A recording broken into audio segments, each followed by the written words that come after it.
Welcome to In 5 Minutes. The agenda of this clip is to understand clock generation or the clock generator circuits. Okay, let's first understand what is a clock. We have already done this. Let's have a quick recap. Suppose I draw a waveform like this, where this is 0 and this is time t. This is nothing but my clock frequency. A clock would have a cycle going from 0 to 1, back from 1 to 0, and again going back from 0 to 1, and once it completes one complete cycle from 0 to 1 or from 1 to 0 in this case, that's nothing but termed as one cycle or one clock period or the frequency of my system. And this is what we need to generate, because this clock is going to drive all the sequential blocks in my digital design. If this is the clock and I want exactly the same replica of the clock internally, I'm presuming this is an external clock. So this is my phi internally, and phi bar would be something which will have opposite polarity to phi. That means if phi is going high, phi bar will go low, and vice versa. So we need to understand how to generate phi and phi bar such that it's synchronized with the clock, external clock I mean, and it drives all the blocks in my digital circuit. So very simple. I have a signal, say something like this. I want to replicate this.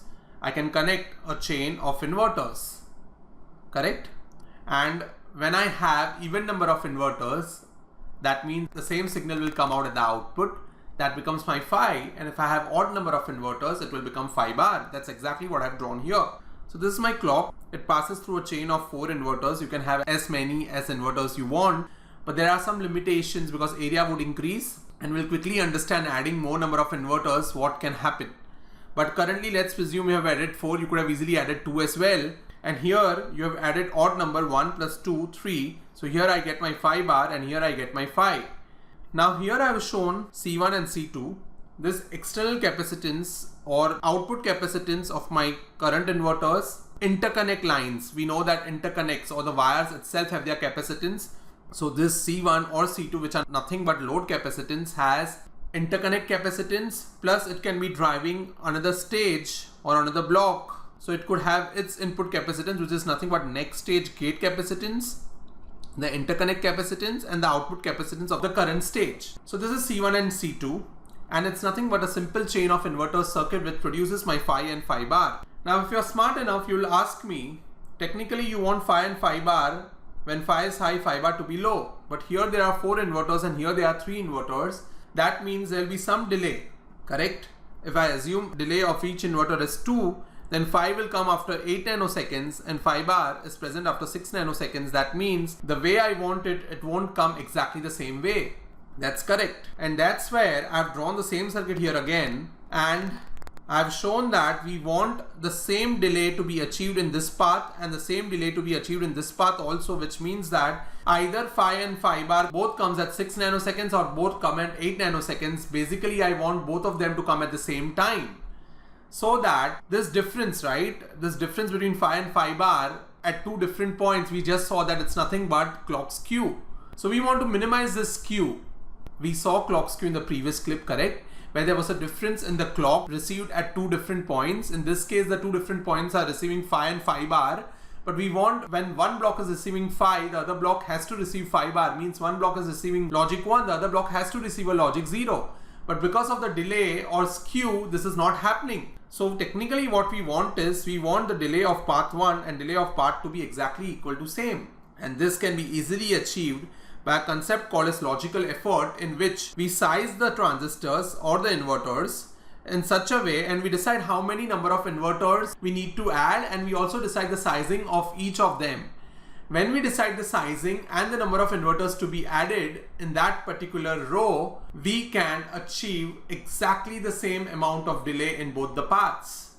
Again, I'll cover a bit of logical effort in other clips, but its complete detailed analysis of logical effort is beyond the scope of this course. What you need to understand is there can be n number of inverters in 2 different paths, and the inverters in both the paths might be different. Still, with the help of a concept called as logical effort, we can achieve the same delay and we can minimize our skew. So one technique of generating a clock is nothing but a chain of inverters.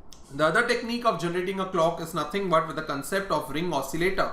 We know that oscillator does not have an input, so let's presume the output was for some reason initially 0. So my output was 0, fine. So this was my output, and I'm presuming that each inverter has a delay of 1 nanosecond.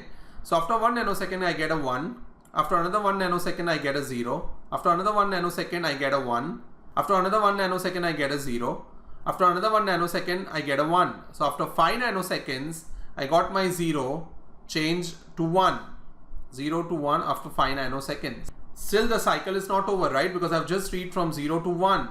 Now I need to reach. 1 is given at the output, so this goes back. After 1 nanosecond I get a 0. After another 1 nanosecond I get a 1, so on and so forth. So I get back my entire cycle. So I started from 0 and I reached back to 0. And this time period was nothing but it took 5 nanoseconds for this and it took 5 nanoseconds for this. So the frequency of operation was nothing but 1 by t, which was nothing but 1 by 10 nanoseconds.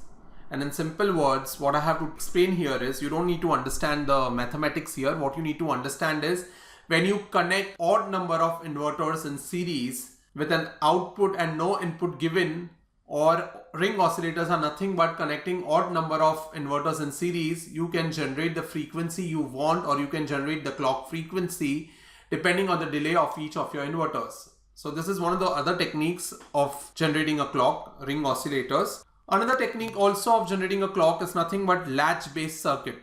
Here we have already discussed this in the previous clips, a D-latch.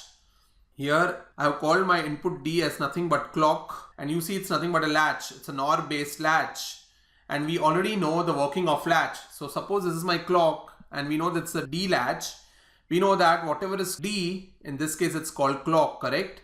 So whatever is D, that would be my phi. So exactly whatever is my clock is my phi, and inversion of my is nothing but my phi bar, which is nothing but this is my output Q and this is nothing but my output Q bar, and this is my input D, which says that Q is equal to D and Q bar is equal to D bar, correct? So this is another technique of generating a clock where you use a latch, give its input nothing but a clock and its output is nothing but phi and phi bar, and you will get a latch based clock generator circuit. There is another way of generating a clock as well, which is nothing but a crystal oscillator. Don't get intimidated by the diagram what you see in the screen. Let's presume that you have an inverter. This is a Pierce crystal oscillator, correct? This is an inverter. Parallel, we know that a crystal oscillator needs to be connected in between the input and the output terminals. So this is my input and this is my output of my inverter, to which I am connecting my crystal oscillator. At the input I am connecting some load. At the output I am connecting some load. And I am just connecting some resistor across this inverter to bias my circuit. So this is nothing but that circuit, and this is the next stage. The crystal oscillator can be drawn as an RLC component. The higher the value of R, the lower the frequency of operation, and depending on the external capacitance also, we can vary the value of our frequency, and the frequency stability will also vary. Remember, I'm just talking in a very layman's language here. The design of crystal oscillator is itself a state-of-art concept, which is again not needed at this point of time. This point of time, what you need to understand is a crystal needs to be connected between the input and the output terminal. And when we draw an equivalent of a crystal, it's nothing but an RLC. The higher the value of R, the lower the value of frequency.